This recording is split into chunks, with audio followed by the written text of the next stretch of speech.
Active Saint-Étienne Night Club, l'émission des supporters des Verts en partenariat avec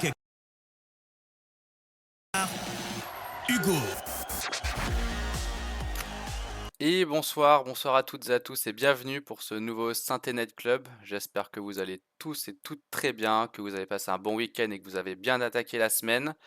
On passe un cap symbolique ce soir puisque c'est la 150e émission.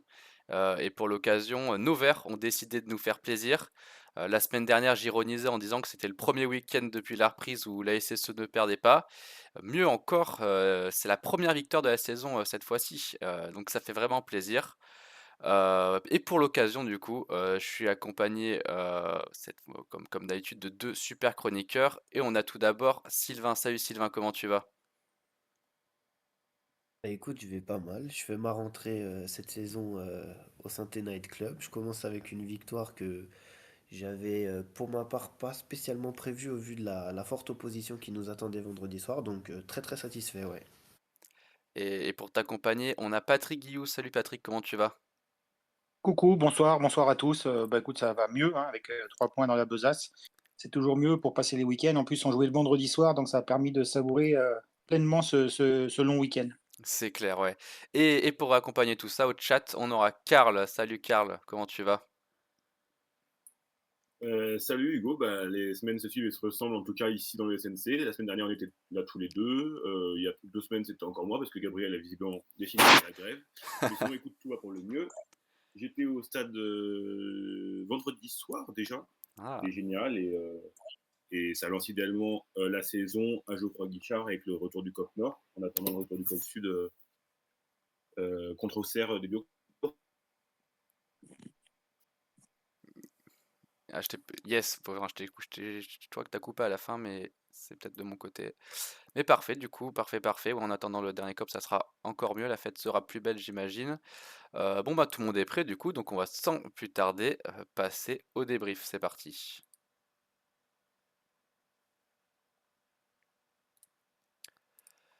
Ça y est, on y est. La première victoire de la saison. On peut dire peut-être qu'elle a enfin lancé. En tout cas, c'est nos premiers points. Et en plus, contre un gros morceau du championnat, quand même. Lille, c'est pas une petite équipe. Bon, bien évidemment, tout n'a pas été parfait non plus, et c'est normal, hein, mais ça permet quand même d'engranger nos premiers points. Et ça fait du bien. Bon, les Verts ont subi plusieurs occasions, mais auraient pu eux aussi marquer un but de plus peut-être. En tout cas, on va largement se satisfaire de cette victoire acquise sur la plus petite des marges. Ça fait du bien. C'est parti, le premier point. Bon, messieurs, un petit mot sur le match. Sylvain, toi, t'en as pensé quoi très globalement? Globalement, déjà le premier mot qui me vient à l'esprit c'est soulagement. Soulagement pourquoi? Parce qu'enfin on a débloqué ce compteur points, on n'est plus à 0 points. Voilà, je pense qu'on a vécu un scénario idéal au regard du match, avec ce but très très rapide, 6 ou 7 minutes de jeu si je dis pas de bêtises, C'est ça, ouais. qui nous a permis de procéder, je pense, à une formule qui nous est la plus favorable, à savoir attendre très bas, et puis procéder en contre avec David Ashvili, avec Cafaro et avec Stassin. Voilà. L'idée d'être très bas, ça a mis plusieurs joueurs, je trouve, en valeur, notamment nos deux joueurs de la charnière centrale, qui ont été plutôt moyens sur les 3 premiers matchs, mais qui ont été très intéressants sur ce match-là. Je pense notamment à Abdelhamid. Donc voilà.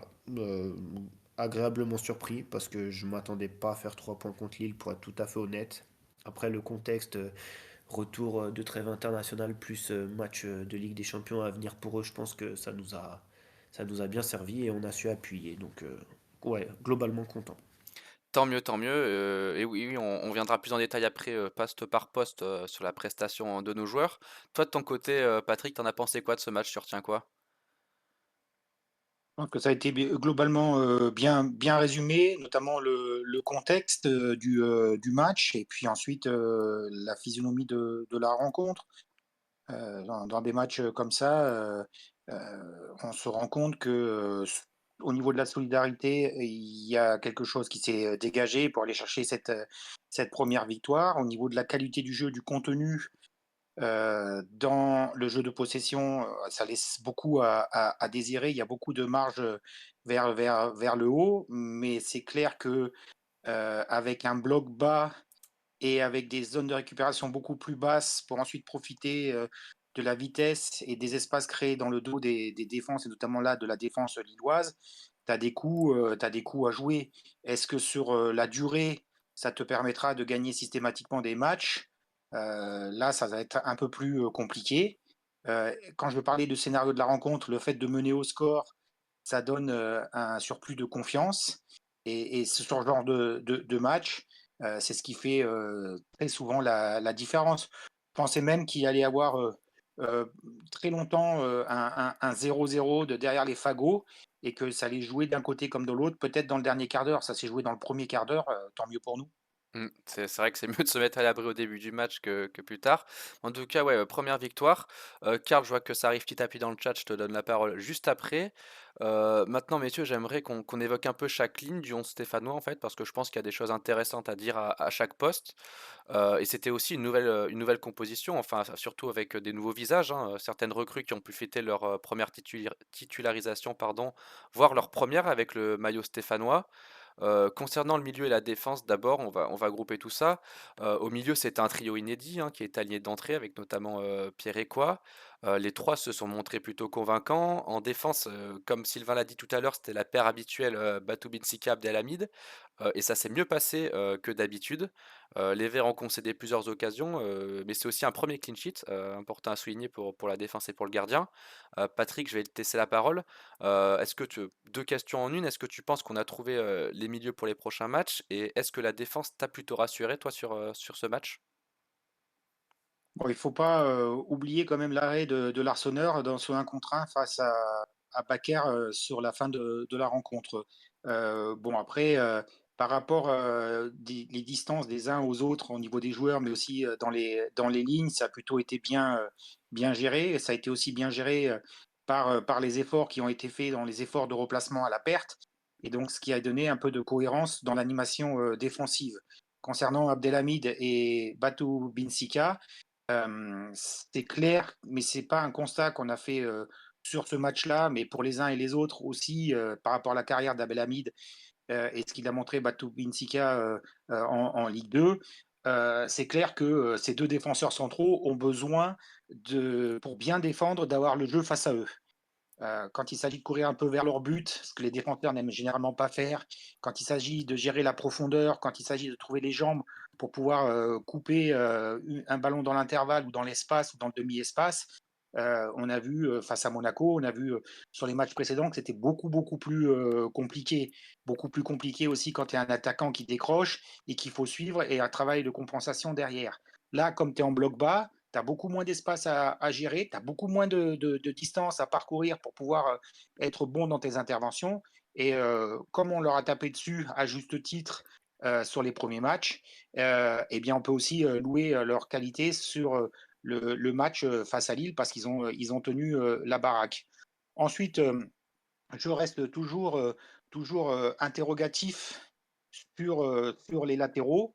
Je pense que Apia, même s'il a fait un de ses meilleurs matchs et encore pas sur 90 minutes, il y a de la place encore pour éventuellement avoir quelqu'un à ce poste-là après la blessure de Masson beaucoup plus performant.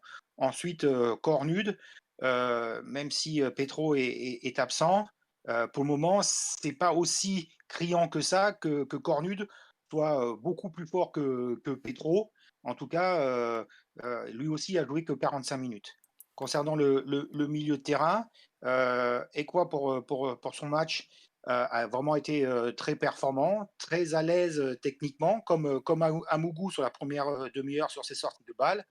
Ensuite, on va voir si ce trio-là va être complémentaire, notamment à la récupération. Mais ensuite, une fois que tu as récupéré le ballon, dans l'utilisation du ballon et dans l'attaque de l'espace, Egua peut le faire, Amougou l'a montré, Mouefek aussi, mais ça va demander beaucoup plus de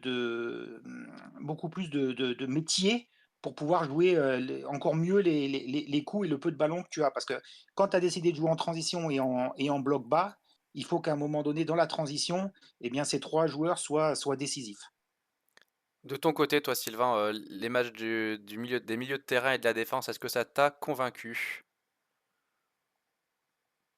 Écoute, je crois que Patrick, il a été super complet et je partage son avis, notamment, moi je vais commencer par ce qui est un peu moins positif, mais sur les deux latéraux, je trouve qu'ils sont montés en régime au fur et à mesure du match.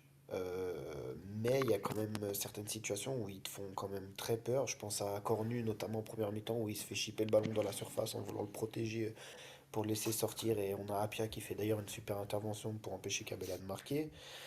Euh, Après, voilà, les latéraux, ça reste un point d'interrogation. La plus-value par rapport à Petro, je pense que Dalloglio, il la quantifie sur l'expérience, mais sportivement en tant que tel, je suis d'accord avec Patrick, on peut quand même se questionner à l'instant T. Alors peut-être que notre discours sera différent dans quelques semaines. C'est un garçon qui arrive du championnat israélien. Est-ce que voilà, il y a un temps d'adaptation, si on peut dire ça, on verra bien. Au niveau de la charnière centrale, c'est évident que quand ils n'ont pas à gérer derrière et qu'ils ont que des ballons sur centre où ils doivent dégager de la tête et ils doivent défendre en avançant, ils sont mis en valeur autant l'un que l'autre. Je trouve que Bato Binsika notamment a été très bon. Il est passé plusieurs fois devant son défenseur, il a gagné de nombreux duels. Je pense que depuis le début de saison, c'est son meilleur match incontestablement.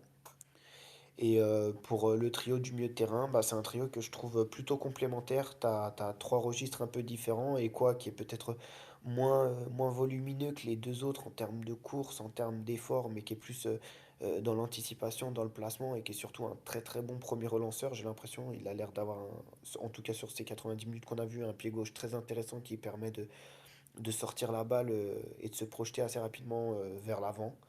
Voilà, les deux autres ont énormément couru, énormément travaillé. Voilà, de toute façon, que ce soit l'un ou l'autre, ils ont un sens du sacrifice qui est très très important et qui servira à cette équipe, d'autant plus au regard du profil d'équipe qu'on veut être cette saison. Donc voilà, globalement c'est bien. Voilà, et je tiens quand même à souligner l'Arseneur.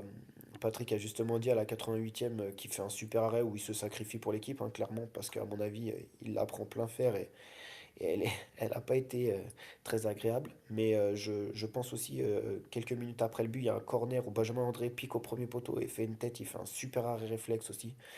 Donc voilà, il a deux arrêts à faire et il les fait avec brio et il contribue largement à cette victoire qui fait du bien à tout le monde. C'est vrai que l'Arseneur toujours là, il répond toujours présent. Karl, je vais te donner la parole au chat. C'est quoi l'avis des auditeurs un peu concernant cette victoire? Et peut-être qu'il y a déjà des invités sur les prestations individuelles au niveau de la défense, du milieu de terrain et peut-être du gardien aussi. Bah écoute, évidemment que c'est le soulagement qui prédomine en premier lieu. Il y a Laurent Levrat qui nous dit vivement le prochain vendredi 13. Il y a Jeff qui nous dit soulagé par cette première victoire qui correspond au retour de Mouefek au milieu dans la peau d'un titulaire. Il était rentré en cours de jeu lors du dernier match contre Brest, après avoir manqué toute la préparation estivale. Il y a Céline qui nous dit une belle victoire collective. Oui, certains ont été meilleurs que d'autres, mais Paris ne s'est pas construit en un jour et Saint avec toutes ses recrues se reconstruit doucement. Laissons-les travailler et encourageons-les. Euh, Batou a été mieux que les premiers matchs, mais face à des Lillois maladroits. Euh, j- euh, Abdelhamid n'est pas en confiance et à la vivacité de son âge. Il n'a pas la vivacité de son âge, je ne sais pas s'il sous-entend. Abdelhamid, ça paraît compliqué de l'installer sur la durée. Il est clairement sur la fin. C'est Thomas Courtat qui nous dit ça. Que faire de Nadi, du coup? Un simple remplaçant. Abdelhamid ne fera pas toute la saison en tant que titulaire. En gestion de profondeur, il faudra peut-être un moment penser à Nadé. Euh, Papy Attitude qui demande déjà à faire jouer la concurrence entre Cornu et Petro. D'ailleurs, j'en profite pour dire que Cornu est sous la menace d'une suspension automatique s'il prend un carton jaune lors des 8 prochains matchs. Donc, on peut parier sur le fait qu'il en prenne un lors des 8 prochains Ça matchs et devrait arriver, automatiquement, ouais. vu l'absence de longue durée d'Ivan Masson, ça fera forcément revenir sur le devant de la scène Léo Petro. Évidemment, dans les tops, il y a évidemment Zuriko Davitashvili qui est plébiscité, pardon, autant aussi bien dans le sondage de Twitch que dans le chat de YouTube. Ekwa Mouefek Amougou font un excellent milieu si la SSE joue en bloc bas contre les équipes jouant la première partie de tableau. Ça, c'est Jimmy Riffer qui nous dit ça. Et enfin, il y a Jo42 qui, on n'a pas forcément évoqué en long, en large et en travers Stassin pour sa première, mais Stassin, j'y crois perso pour la suite. Voilà. Eh ben, on va y venir justement à Lucas Tassin et aux joueurs offensifs, hein, aux deux ailiers qui ont été aussi dans tous les bons coups, parce que David Adjil et Cafaro, passeur et buteur pour créer ce super but. Puis ils ont chacun eu quelques occasions, hein. Le Géorgien a tapé le poteau en fin de match, Cafaro a buté à 2 reprises sur le portier lillois. Et on peut évoquer, comme tu l'as dit, Karl, Lucas Tassin, qui a bénéficié de plusieurs situations. Je pense notamment à un duel perdu face à Lucas Chevalier au milieu de la seconde période. Finalement, quand on regarde le match, certes on a gagné, mais ça fait quand même pas mal d'occasions ratées. Une petite inefficacité offensive pardon, qui nous traîne, hein, depuis la saison dernière, où on se disait souvent lors des débriefs en Ligue 2 qu'on ratait beaucoup d'occasions. Si cette fois-ci tout s'est bien passé, on pourrait peut-être regretter ces occasions manquées dans un autre match avec une autre physionomie. Sylvain, toi tu es satisfait par le match du trio offensif vert? Alors, moi, au lieu de voir le verre à moitié vide, je vais plutôt le voir à moitié plein. On s'est créé 4 ou 5 occasions franches dans ce match, face à un Lille qui fait partie, selon moi, des top 5 équipes de ce championnat. Et ça, c'est encourageant. Parce que contre Brest, je pense qu'on aurait pu jouer 8 matchs consécutifs, qu'on n'aurait jamais marqué un but. Contre le Havre, j'ai sensiblement la même impression. Voilà, contre Monaco, c'était légèrement mieux, mais sur les 4 matchs en termes de production offensive, ce qu'on a vu contre Lille, c'était, à mon goût, et non pas à mon goût, hein, à mon goût, ce qu'on a pu faire de mieux cette saison. Voilà, après, j'ai l'intime conviction que cette attaque va être conditionnée par l'état de forme de Zoriko Davitashvili. Zoriko Davitashvili était inspiré vendredi soir. En témoigne le but, hein, parce que il a un geste de classe. Honnêtement, son contrôle orienté qui fait sombrero sur le défenseur, ça change pas mal de choses où 90 ou 95% des joueurs auraient simplement contrôlé de la poitrine, mis au sol et rejoué vers l'arrière. Donc voilà, je pense que globalement c'était satisfaisant et je demande à revoir Stassin. Je pense qu'on va l'évoquer. Je demande à revoir, mais j'ai aimé collectivement ce qu'il a dégagé. Arrivé dans une équipe qu'il ne connaît pas, une première dans le chaudron, titularisé, 19 ans. J'ai vu beaucoup de personnalité. Donc voilà, de toute façon, il sera attendu sur les buts qu'il va marquer, il sera attendu sur le fait qu'il est probablement l'un des plus gros transferts de ce club. Donc maintenant, il a cette pression à gérer, mais j'ai pas peur, j'ai l'impression qu'on a affaire à un garçon qui a du caractère et qui est capable d'assumer ça. Donc à suivre, à suivre. Ouais, on va sans doute le revoir assez rapidement, je pense. De ton côté, toi, Patrick, est-ce que tu as apprécié le match du trio offensif vert? À partir du moment où tu joues en transition, ça peut sur certains coups, faire la différence. Quand tu es en attaque placée, ça sera beaucoup plus, compliqué. Davitashvili maintenant, le supporter averti de foot en général, connaît ses qualités, connaît ses défauts. Ça n'a pas été un titulaire indiscutable, avec les Girondins de Bordeaux en Ligue 2 la saison dernière. Ça n'a pas été non plus un titulaire indiscutable avec la sélection de la Géorgie.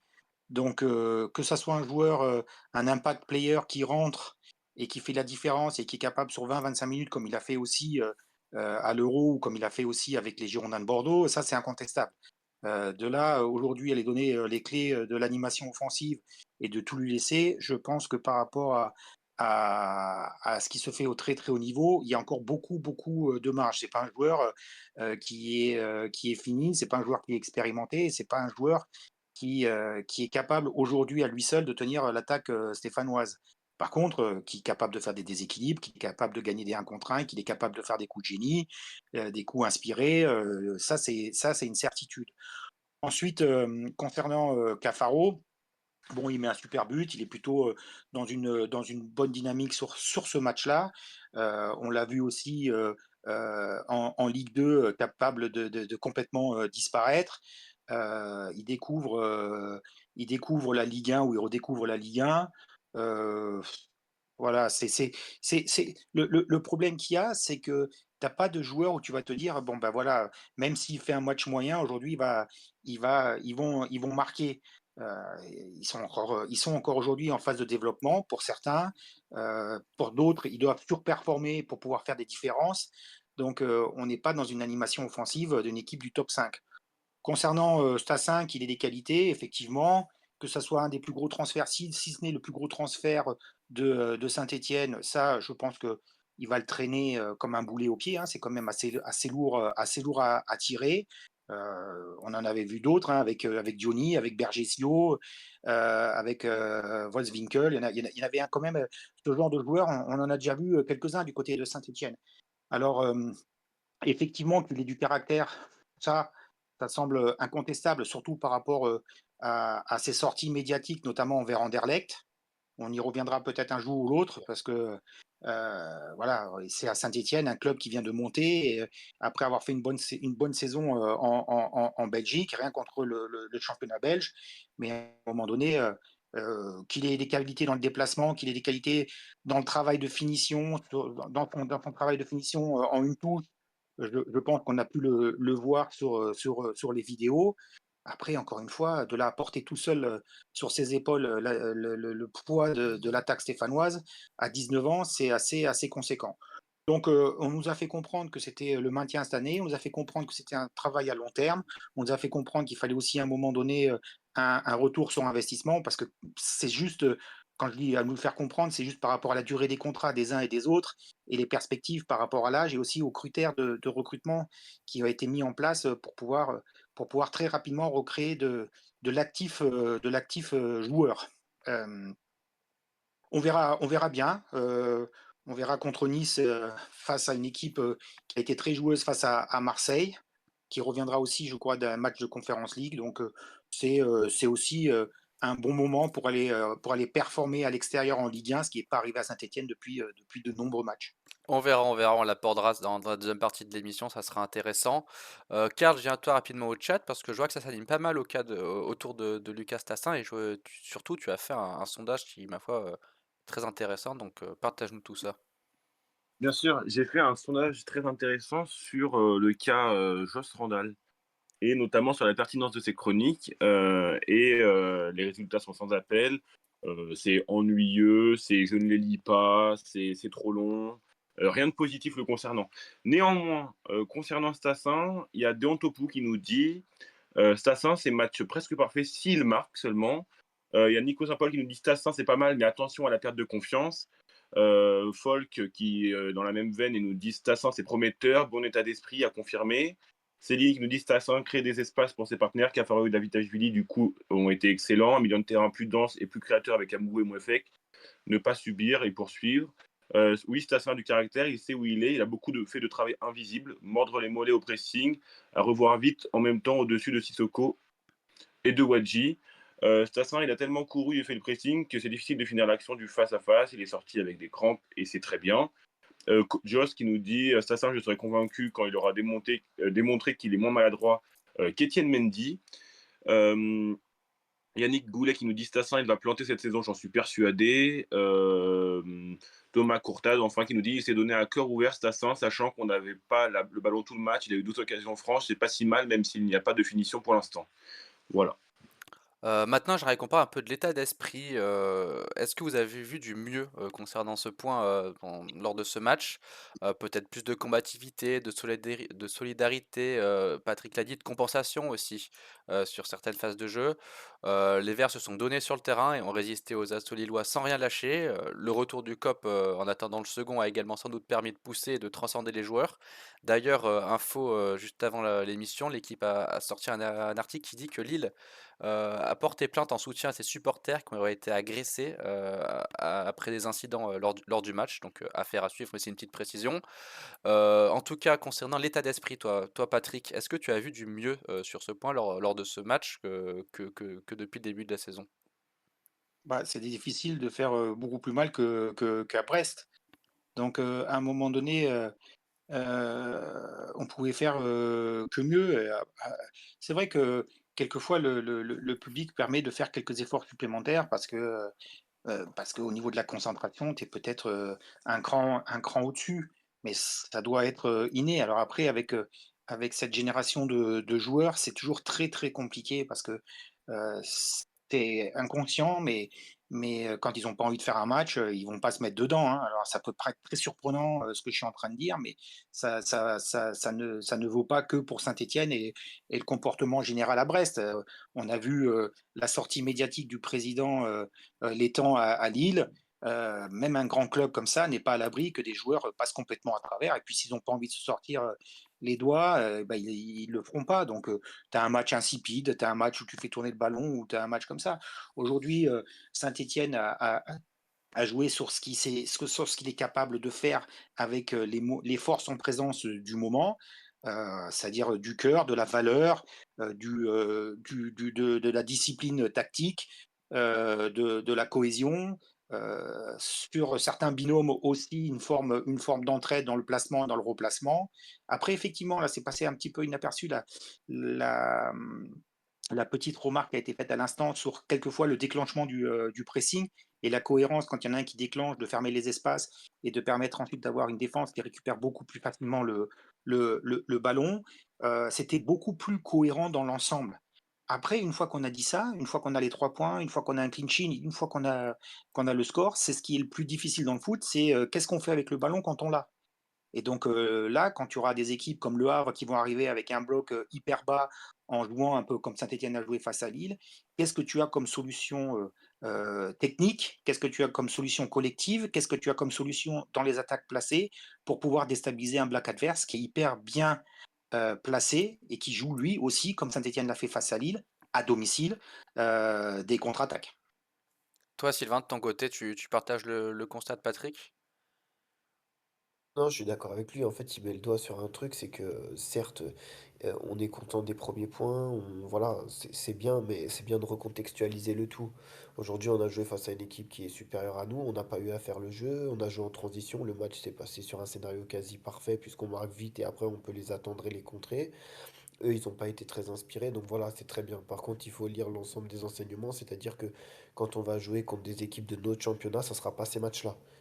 Et aujourd'hui, qui est capable, et j'inclus le milieu de terrain hein, en plus de la ligne offensive, de vraiment faire des différences incontestables et de créer de nombreuses occasions face à un bloc bas. Et voilà, quand tu prends le recul du match contre le Havre, tu peux encore plus t'interroger. Tu peux encore plus t'interroger parce que David Ashvili et Cafaro, ils ont été performants dans un rôle où ils contre-attaquent, où ils sont en transition, où ils peuvent faire mal sur des ballons où ils ont de l'espace devant eux et ils peuvent conduire, mais sur des phases arrêtées, est-ce qu'ils sont vraiment capables de faire la différence? J'ai pas la réponse, hein. Voilà, je pose la question. Mais c'est bien de tout contextualiser et c'est aussi bien de contextualiser le fait que nos milieux de terrain ont fait un bon match. Mais qu'en sera-t-il quand il faudra attaquer les espaces, quand il faudra du dépassement de fonctions offensives, qu'en sera-t-il quand il faudra aller marquer des buts aussi? Hein. Voilà, c'est toutes ces choses-là. Et quand on parle d'état d'esprit, on parle d'état d'esprit aussi par rapport à un match. Par rapport à ce match-là, l'état d'esprit il a été bon, oui, dans la compensation, dans la solidarité, dans la volonté de se couvrir les uns et les autres, de répéter les efforts. Aussi probablement lié au fait que tu es à Geoffroy Guichard, que le scénario est favorable et que tu mènes et que du coup, bah, tu as peut-être plus la force de faire la course supplémentaire que quand tu es mené 3-0 comme à Brest. Donc voilà, l'état d'esprit, il se remet en cause à chaque match et l'histoire que nous racontera le prochain match nous donnera encore des informations sur l'état d'esprit et cet état d'esprit sera remis en cause régulièrement en fait, en fonction de ce que nous livre l'histoire du match. Enfin, Et c'est en puis, tout cas mon avis. par rapport à ce qu'on avait dit dans les premières minutes de l'émission ce soir, comme le scénario est idéal avec l'ouverture du score et qui permet comment ça s'appelle, de pouvoir avoir une position un petit peu attentiste, la question se posera quand tu auras un match beaucoup plus fermé, quand tu auras 0-0, va falloir que tu ailles chercher la victoire, ou quand tu seras mené 1-0 et qu'il va falloir que tu ailles chercher le point du match nul, est-ce que tu as beaucoup ou autant de latitude que tout le monde le pense sur des joueurs venant du banc? Est-ce que, parce qu'on attend Olivier Dalloglio aussi sur ses séquences de coaching, est-ce que sur le banc, il a aussi la possibilité de pouvoir influencer sur un cours contraire d'un scénario qui peut être défavorable pour Saint-Étienne? Moi, je veux bien hold, on verra bien. J'aime bien le comportement, à chaque fois qu'il rentre, tu es rarement déçu de Mouton. Heu Si à un moment donné, tu vas attendre le geste technique d'un Sissoko ou d'un autre, il va falloir piocher très très large ou être très inventif pour ensuite, quand le scénario est contraire, d'avoir des solutions sur le banc parce que pour le moment, il y en a pas beaucoup pour Olivier Dalloglio, hein. Mmh, c'est sûr. Et justement, concernant Il y en a pas Olivier beaucoup. Dalloglio, ouais, Et vas-y, Sylvain. non, mais je voulais juste rebondir en disant, il y en a pas beaucoup, et j'ai même l'impression que certaines n'en sont pas. C'est-à-dire que il fait passer 5 changements. euh, Bouchouari, le message il est clair. Il envoie en tribune Miladinovic et Aiki en leur disant, écoutez, voilà, je parle notamment des joueurs qui peuvent éventuellement jouer offensivement. En fait, clairement, ce week-end, le message c'est Benol des Sissoko et c'est tout. Alors il va y avoir le retour du Ghanéen, probablement. Mais, mais ça interroge quand même. Ça interroge déjà sur la profondeur. Si tu as deux, trois blessés, tu te retrouves sans Davitashvili, sans Stassin, bah, tu vas pas avoir beaucoup de marge de manœuvre, à Ouais, mon avis. donc là, c'est vraiment dans la globalité un problème d'équilibre de l'effectif sur certains postes. Et ça, on a le droit aussi, sans Exactement. être critique ou sans être vindicatif, d'avoir cette réflexion-là. Le commun des mortels, quand il voit l'effectif, il s'aperçoit qu'à certains postes, il n'y a pas un équilibre sur la profondeur de l'effectif. Et Et c'est en ce même En tout cas, c'est temps, ce que et je en même pense, temps, on peut moi. pas tellement. Mais je suis d'accord avec toi, Patrick, et en même temps, est-ce qu'on peut vraiment leur en vouloir? C'est le fruit du travail de 2 ans qui a été du court-termisme total et sur lequel on n'a pas réfléchi plus loin que 6 mois, un an. Ouais. c'est le En, souci. en- en- en- En Allemagne ou aussi en Angleterre, on a dans les staffs très, très, comment dire? Je trouve pas le mot, très allongé, très écarté, j'arrive pas à trouver le mot, Très large, mais là. en tout cas, on a Ah, quelqu'un dans les staffs et dans les bureaux, dans les boards, qui est chargé de la gestion des effectifs. Et quand je parle de gestion des effectifs, c'est pas les 14 pros ou les 24 pros, pardon, et ceux qui sont susceptibles de devenir pros, c'est dans son ensemble. C'est-à-dire qu'il y a de la cohérence avec les U17, les U19, avec la réserve, dans la gestion des contrats. C'est-à-dire que si tu veux pas fermer la porte à un joueur un jeune joueur, un U17 que tu vas faire signer, si tu lui fermes la porte en faisant venir un joueur de l'extérieur et qui a un contrat de 3 ans, bah ton joueur, tu as beau lui dire que on compte sur lui à 17 ans et qu'on va lui construire tranquillement sa carrière, il n'y a pas de cohérence. Et là, on est sur certaines gestions de contrats où c'est pas du tout cohérent. En tout cas, j'aimerais juste tout à justement, fait. messieurs, qu'on touche un petit mot sur Dalloglio, parce qu'il avait vachement été décrié sur les 3 premiers matchs quand même, notamment en fonction de ses choix avec la titularisation pardon, de Fomba, on se souvient. Est-ce qu'il peut souffler un bon coup avec cette victoire? Comme on l'a dit, le coach n'a pas forcément un effectif très équilibré, surtout un peu moins expérimenté que ce qu'il souhaitait. Mais bon, il décroche quand même sa première victoire, et c'est peut-être aussi la preuve qu'avec ces joueurs, on est capable hein, de battre un gros morceau du championnat. Ça ne se reproduira pas systématiquement à chaque fois, j'imagine, mais quand même. Et surtout, ses choix à Dalloglio se sont avérés payants avec la titularisation directe de Pierre Ecois, celle de Lucas Tassin aussi, le choix de mettre Sissoko sur le banc. Il a su aussi être patient avant de faire ses changements. Il me semble que les premiers arrivent peu avant la 70e. Euh, Sylvain, toi, tu penses que cette victoire, elle peut laisser un peu de répit à Dalloglio, si on peut dire qu'il était déjà un peu en danger? Alors, elle va laisser du répit, c'est certain, même si je pense qu'il n'était pas encore en grand danger. Euh, En fait, pour moi, la question qui va se poser, c'est sur la progression. Aujourd'hui, comme l'a justement dit Patrick tout à l'heure, on est sur un projet moyen terme. Cette année, elle sera déterminante parce qu'on est à l'année 1 et ça sera probablement la plus difficile parce qu'il faut se maintenir malgré tout.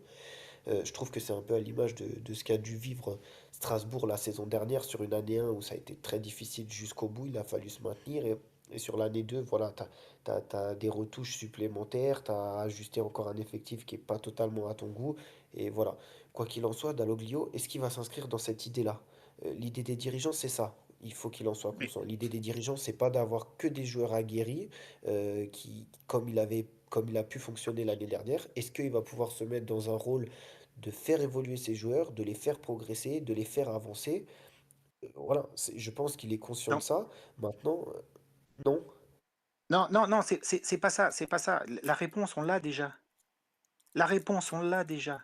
À partir du moment où Olivier Dalloglio réussit l'exploit, parce que c'est un véritable exploit, de faire monter Saint-Étienne en Ligue 1 par rapport à la position qui était plus que critique, et que les nouveaux dirigeants arrivent, et que la seule chose qu'ils font, c'est de le prolonger uniquement d'un an par rapport à ce qui était initialement prévu, et par rapport à comment eux, les nouveaux dirigeants, s'inscrivent dans le projet, eh ben, tu as déjà la réponse.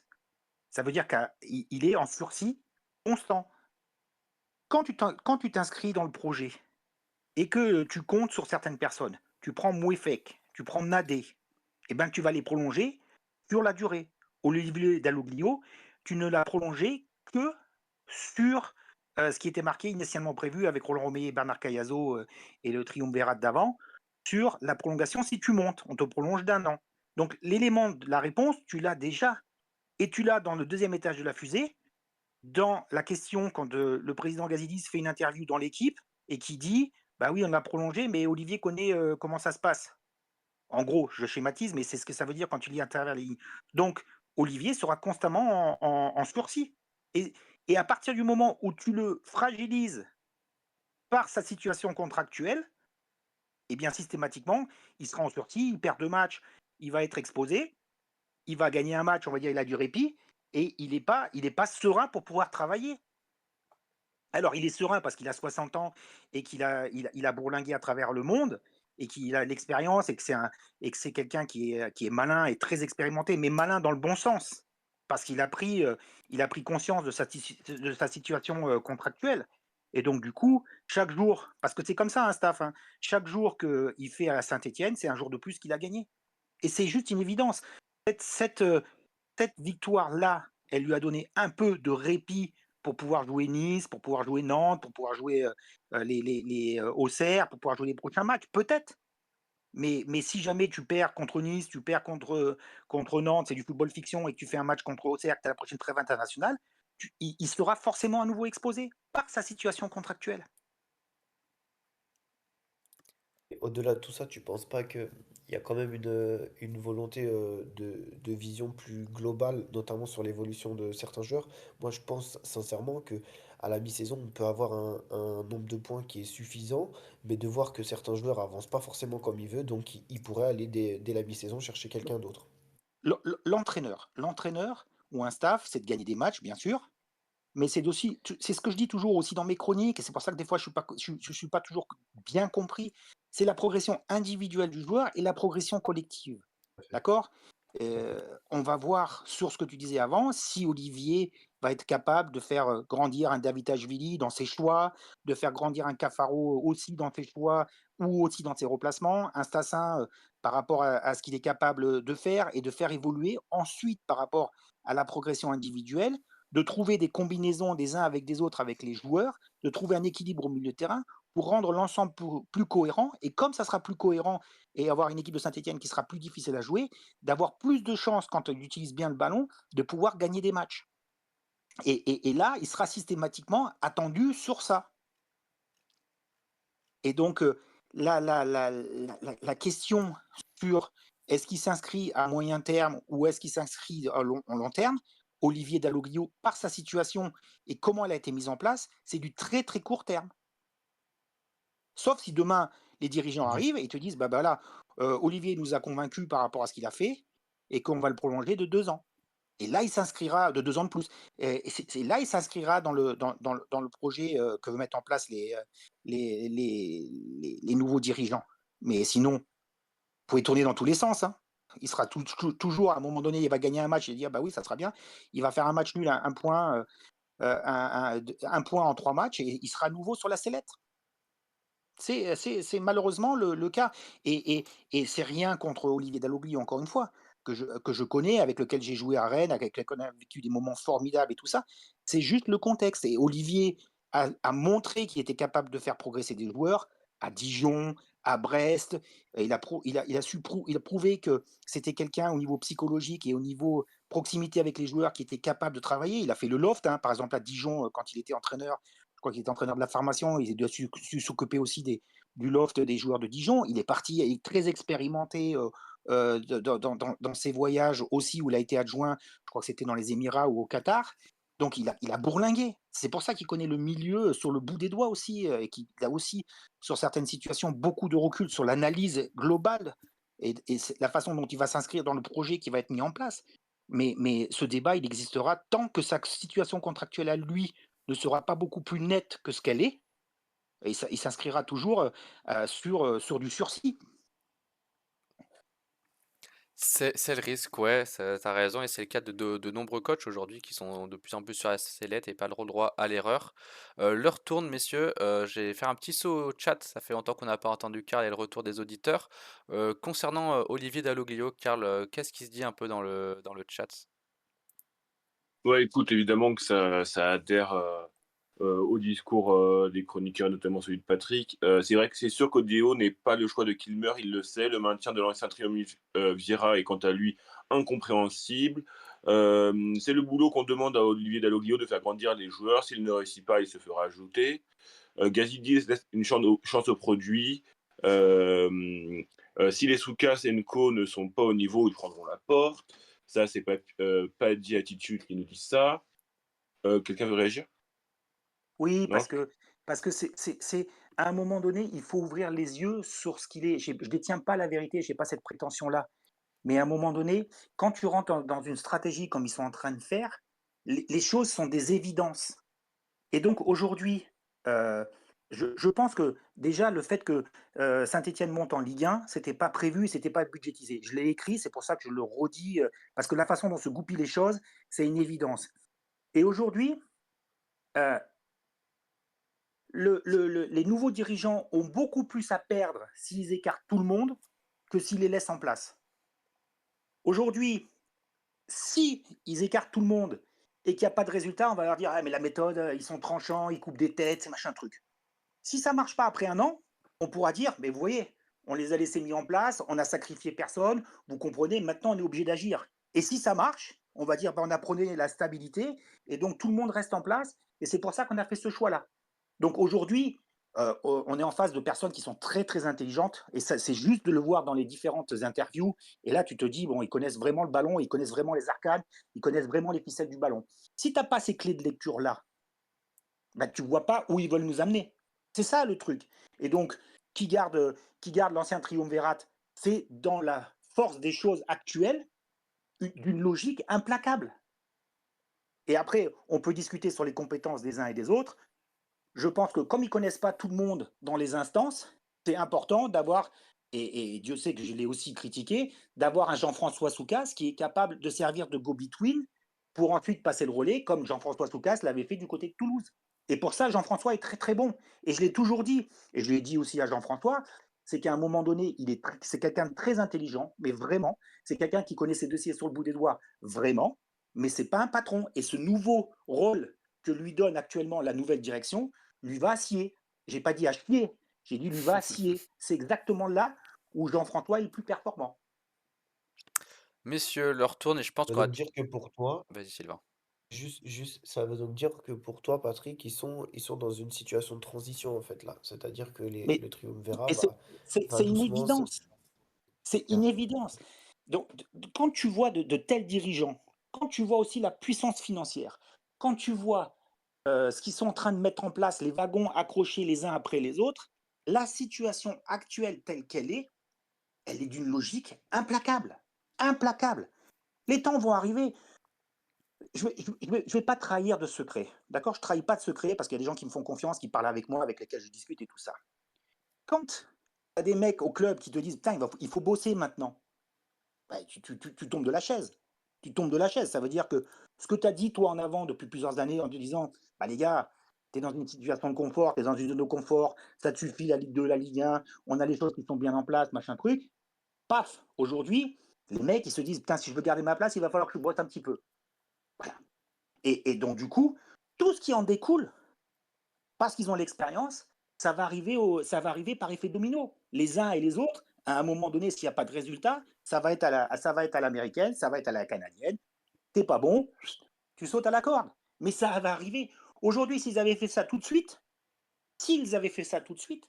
on leur aurait dit, mais attends, ils comprennent rien au club, ils ne comprennent pas bien à l'environnement, ils comprennent rien comment ça fonctionne en France, machin truc. On a vu que ça n'a pas marché à Strasbourg, on a vu que ça ne marche pas à Troyes, on a vu que machin. Donc là, c'est un peu plus malin, mais quand tu as les clés de lecture, tu vois où, in fine, ça va arriver. Regardez, j'ai vu une interview, ou une phrase où ils disent que Loïc Perrin, c'est le Paolo Maldini de l'AS Saint-Etienne. On est d'accord? Il a fini comment, Paolo Maldini? Regardez, regardez. Alors on va te dire, non, mais c'est. Regardez. À un moment donné, tu as des personnes, et ça reste. Mais c'est le jeu même des arcanes dans le foot. Tu as des problèmes de personnalité, tu as des problèmes d'ego, et tu as des problèmes de pouvoir. Et à un moment donné, il faut avoir les coups des franches. Donc ça va arriver. Il faut se réjouir de cette première victoire face à Nice. Face à Lille. Révélateur. Première victoire Peut-être la avec deuxième Claude viendra. face à Nice. Mais il faut se réjouir de tout ça. Il faut se réjouir de nouveaux dynamismes. Il faut se réjouir de tout ça. Mais ça n'empêche pas, à un moment donné, de voir, pour aller d'un point A à un point B, comment ceux qui gèrent le paquebot ont décidé de tirer la voile est-ce que tu prends le vent de face ou est-ce que tu prends le vent et tu te laisses tirer. Le vent est le même pour tout le monde, hein, ça dépend après comment tu tires la voile. Hein. Bon, on espère que le vent se soufflera dans la bonne direction en tout cas. Messieurs, je vous propose qu'on passe directement au prochain match. Parce que il reste plus beaucoup de temps à l'émission et on a encore le challenge à faire juste après. Et ce sera encore un match le vendredi soir, puisque les Verts se déplacent face à Nice ce vendredi donc. C'est une belle équipe aussi, hein, qui démarre un peu moins bien que Lille. Un peu en dessous des attentes des différents supporters, hein. Ils viennent de perdre contre Marseille 2-0 et ne comptent qu'une seule victoire cette saison, c'était face à Angers. Ils n'ont qu'un point de plus que Saint-Etienne, mais c'est une équipe qui a quand même terminé à la 5e place la saison dernière, juste derrière Lille justement. Ça risque d'être une nouvelle fois assez compliqué, mais on l'a vu ce week-end, rien n'est impossible pour les joueurs de Dalloglio. Sylvain, tu t'attends à repartir de Nice avec quelque chose, toi, ce week-end? De toute façon, il faudra espérer repartir de partout avec quelque chose. On n'y arrivera pas, c'est certain. Mais voilà, si on arrive en se disant bah, on repartira avec rien avant même que le match ait commencé, ça sert à rien d'y aller. Donc voilà, évidemment qu'il faudra repartir avec quelque chose. L'histoire du match nous offrira les premières tendances et on saura, voilà, on sait jamais de quoi un match est fait. S'ils prennent un carton rouge au bout de 3 minutes, on marque au bout de 5, on double au bout de 6. Enfin voilà, il y a des histoires qu'on peut pas imaginer à l'avance. Et il est évident qu'on part pas favori. Ça, c'est une évidence. Il est évident que avec 5 petits points, je pense qu'ils sont pas à leur place. Après, il faut contextualiser aussi. Ils ont perdu Terem Moffi, qui je pense était un joueur important de leur effectif. Ils vont aller en Coupe d'Europe. Je sais pas où ils jouent Sociedad, semaine cette prochaine, il me semaine, semble. mais ils vont. Voilà, donc il va y avoir aussi le fait d'enchaîner les 3 matchs en une semaine. Voilà, il y a des choses, il y a des tournus possibles par l'entraîneur. Il y a un nouvel entraîneur qui est arrivé, qui arrive avec des nouvelles idées. Peut-être que tout n'est pas encore bien mis en place. Donc voilà, à nous d'en profiter, à nous de voir le scénario qui nous sera offert, quoi qu'il en soit. Quoi qu'il en soit, il faudra bagarrer, ce sera difficile et un résultat autre qu'une défaite sera accueilli positivement, en tout cas pour moi. Patrick, tu t'attends à un match difficile, toi aussi? Je m'attends à un match très très difficile. Et sincèrement, c'est pas par rapport à l'ambiance de l'Alliance Riviera ou par rapport au public niçois qui peut être chaud. Le dernier déplacement de Saint-Etienne, j'avais été voir le match. C'était, vous vous rappelez, le fondu Savoyard qui était le coach. On menait 2-0, je crois, et puis on a perdu. On menait 2-0 à la mi-temps et à la fin, on a perdu. Vous vous rappelez pas ce match où tu prends 3 buts Deux, je crois. en quelques minutes alors qu'on Mmh. menait 2-0 à la mi-temps? Il me semble que c'était sur ce match-là. C'est Bon, ça, bref, ouais, 4-2, ouais. c'est un match très compliqué Oui, c'est bien ça. parce, C'est bien ça. parce que Nice joue bien au ballon. choisit aussi un peu ses matchs. C'est une pochette surprise, tu plonges la main dedans, tu sais pas si tu vas tomber sur une petite voiture ou si tu vas tomber sur vraiment un truc, tu vas dire waouh. Et Nice est capable de ça. Et par rapport à son début de championnat qui est un peu en difficulté, c'est un match charnière pour Nice, pour pouvoir aborder tranquillement après le match de la Sociedad, après le déplacement à Lens et après le match face à la Lazio. Euh, il faut être hyper vigilant. Euh, Techniquement et même tactiquement, Nice sera plus fort. Et on se doit de faire ce constat-là. Quand tu joues le maintien, c'est clair qu'il y a beaucoup d'équipes dans la maîtrise d'un match, dans la maîtrise des événements qui sont supérieures à toi. Tu n'as pas forcément un Ndombele dans ton équipe, tu n'as pas forcément un Klose dans ton équipe, voilà, tu n'as pas forcément l'expérience, si peut-être, et encore, mais Dante a joué dans des grands clubs, parce qu'elle n'a pas fait forcément toujours Abdelhamid, mais c'est là où je veux dire, c'est un match charnière pour Nice, et donc là, il va falloir être hyper vigilant dans l'entame de match, il va falloir être hyper vigilant, essayer par le comportement collectif de faire douter cette équipe de Nice. Parce que collectivement, en valeur intrinsèque collective, Nice est supérieure à celle de Saint-Etienne. Et Patrick, je vais te laisser la parole tout de suite au niveau de la composition, t'en penses quoi? Est-ce qu'on prend les mêmes et on recommence par rapport à Lille? Après, c'est la qualité des joueurs aussi. Alors, aujourd'hui, Saint-Etienne n'est pas assez fort pour dire on se moque des qualités de l'adversaire. On va mettre en place notre système de jeu. Voilà. Est-ce que on est assez fort pour subir à l'extérieur les assauts de Guessant et de Boga? Est-ce que dans la gestion des couloirs, de la façon dont joue Nice, normalement à 3 derrière, avec deux pistons ou deux joueurs qui sont très très hauts, est-ce que tu vas à une position de déséquilibre? Quand tu joues en 4-2-3-1 ou en 4-3-3 face à un 3-4-3, il y a dans la, par exemple, ce qui va être intéressant, c'est de savoir comment Saint-Etienne va aller chercher, ou est-ce elle a envie d'aller chercher cette équipe de Nice. Est-ce qu'elle a décidé de jouer vraiment très très bas et ensuite là tu es subi et là tu n'es pas à l'abri d'un coup de pied arrêté, d'un coup franc excentré, tu n'es pas à l'abri d'une main dans la surface. Voilà, à un moment donné, si tu veux aller chercher des points, il va falloir que tu sois beaucoup plus costaud dans ce que tu veux faire avec le ballon. Toi de ton Donc côté. voilà. Ouais, pardon, vas-y Patrick. Et c'est pour ça que je disais tout à l'heure, quand j'entendais, tu n'es pas à l'abri de marquer le premier but, tu n'es pas à l'abri d'en mettre un second, et tu t'es aperçu que sur le dernier match, quand tu as été à Nice, même quand tu menais 2-0 à la mi-temps, tu n'as pas gagné le match, hein. C'est clair, ouais. Le foot va vite, donc on sait jamais. Toi Sylvain, est-ce que tu as un avis sur la composition à faire ce week-end? Est-ce que tu repartirais sur la même chose ou tu vois quelque chose différemment? Bah, c'est toujours compliqué déjà en début de semaine de savoir parce qu'on ne sait pas qui sera disponible, qui potentiellement ne le sera pas au fur et à mesure de la semaine. On a vu que Boki est revenu à l'entraînement là, donc il va venir élargir le groupe. Ben Holt, qui était peut-être un peu juste avec un retour tardif de sélection, peut peut-être postuler à quelque chose de mieux. Donc Ouais. c'est difficile, je trouve, le lundi soir de se projeter Non, mais sur le vendredi déjà. alors, oui et non. Oui et non, parce que le staff de vidéo, les staffs s'est déjà projeté déjà sur le match de Nice. On parlait tout à l'heure de Nadé, qui a été quand même sur la fin de saison ton meilleur défenseur que tu ne fais pas jouer depuis le début de la saison. Est-ce que par rapport à ce que veut mettre en place Nice, est-ce que tu décides par exemple de jouer à 3 défenseurs centraux, justement pour avoir un rapport de force un peu plus équilibré dans les couloirs? Et donc, tu fais jouer Nadé et tu fais jouer un de tes défenseurs centraux beaucoup plus bas. Tu mets devant ta défense une sentinelle qui ne bouge pas. Donc, tu as déjà 6 défenseurs qui ne bougeront pas de tout le match. Mais après, tu laisses les velléités offensives à tout ton secteur. Tu prends ensuite, parce que si tu regardes le recrutement qui a été fait, tu prends aussi des joueurs de couloir qui ont l'habitude de redoubler des efforts, c'est-à-dire défensifs et offensifs. Et c'est pour ça ils ont été plutôt intéressants sur certains choix qui paraissent des fois surprenants, mais c'est la réaction à la perte, c'est la réaction qu'ils ont pour se remettre et reformer le bloc. Et donc, est-ce que tu joues sur ça et ensuite tu profites de tes attaquants qui vont à 2000 à l'heure? Voilà.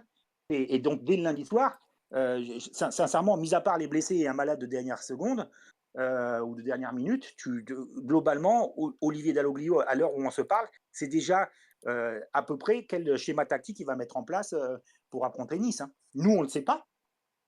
Effectivement, le lundi soir, c'est difficile, mais le staff le sait déjà. Messieurs, après avoir parlé de... Ah, pardon, j'ai fait un petit point avec le chat, j'allais oublier, j'allais directement passer au petit quiz. Karl, au chat, est-ce que les auditeurs sont optimistes pour ce match ou émettent-ils des réserves? Écoute, il y a Auvergnat qui nous dit: «Faut pas changer d'équipe, on prend les 11 mêmes». La dernière compo était bien, ça c'est Ufologie et Auvergnat qui nous disent ça. Thomas Courtat qui nous dit: «Un petit nul à Nice, ça serait déjà pas si mal». Sur Twitch, pardon, Didou qui prédit une victoire 1-0. Nico qui nous dit: «On les explose 0-0». Leïla qui voit un match nul. Un match nul, ce serait très bien, on mangerait pas de salade niçoise, ça c'est Jeff qui nous dit ça. On va manger techniquement, ça c'est la crainte de Nico Saint-Paul. Spider Fox qui nous dit: et si on leur gâchait leur fête des 120 ans du club? Point d'interrogation. Et voilà. Ouais, bon, on verra. En tout cas, on espère au moins que nos Verts joueront aussi bien que contre Lille et peut-être apporteront, enfin même qu'on espère qu'ils apporteront quelque chose de là-bas quand même, ça serait super bien pour poursuivre. Merci Karl pour ce retour et merci monsieur pour l'émission. Comme d'habitude, pour la fin d'émission, on passe au Centennial Cup Challenge. Tout de suite, c'est parti. Donc, je vous rappelle, maintenant vous êtes habitués, mais qu'à chaque fin d'émission, on fait un petit quiz de 3 questions à nos chroniqueurs. N'hésitez pas à participer aussi dans le chat par écrit. Hein. On commence sans plus tarder tranquillement avec un joueur à deviner. Donc dès que messieurs que vous pensez avoir la bonne réponse, vous dites votre prénom, je vous donne la parole, et si c'est juste, vous avez le point. Attention, ça peut aller vite. Je suis né en 1985 à Martigues. Formé à l'AS Monaco, j'y commence ma carrière professionnelle. En 2007, je rejoins la SSE. Attaquant, je connais des débuts difficiles et je marque mon premier but après seulement 13 journées contre Lens. Je ne parviens pas vraiment à m'imposer et reste remplaçant la plupart du temps. Lors de ma dernière saison en 2009-2010, je joue dans la réserve et j'écope de 5 matchs de suspension. Je suis donc envoyé au Havre au mercato hivernal. J'aurais inscrit seulement 5 buts en presque 3 ans à Saint-Étienne. J'enchaîne ensuite les clubs tels que Nîmes, Arles-Avignon, Ajaccio, Marseille Consola, Istres, où je reviens en Sylvain. 2021. Vas-y Sylvain. David Gigliotti. C'est ça, David Vigliotti, je suis David Vigliotti. Un point pour Sylvain, on passe tout de suite à la deuxième question qui sera un peu plus ouverte. C'est une vente aux enchères, j'ai l'habitude de faire ça. Messieurs, combien de joueurs passés par Nice et Saint-Étienne pourriez-vous me citer? Celui qui propose le plus grand nombre répond, mais s'il ne remplit pas son contrat, attention, le point va à l'autre. Patrick, je te laisse dire le chiffre en premier, comme Sylvain a eu le point d'abord. Et on peut rajouter les uns aux autres. Comment ça? Si par exemple, par exemple je vais en dire 7. 7. Sylvain, est-ce que tu dis mieux? Euh, euh, 8. 8 pour Donc Sylvain. là, je peux dire 9. Oui, je peux enchérir, bien sûr. Ah ouais.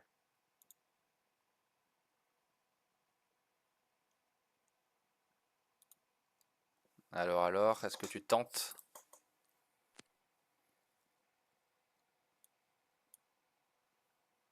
Réfléchis. Patrick. Mais moi, j'ai dit. Ah! Non, mais est-ce que tu dis plus de Sylvain du coup? Est-ce que Il a dit quoi? il a dit 8, Sylvain? Et là, Eh ben, j'ai dit 9. ah, t'as dit 9, j'ai pas entendu autant pour moi. Sylvain, est-ce que tu dis 10 du coup? Je le laisse faire. Tu laisses faire, attention, 9 joueurs pour Patrick. S'il rate, c'est point Sylvain. Sinon, bien sûr, c'est point lui. On t'écoute. Ah, je me suis enflammé. Hein. Tu peux trouver, il y en a pas Allez, mal. Julien Sablé. Ouais. Ça en fait un. Cédric Varro. Ouais. Hum,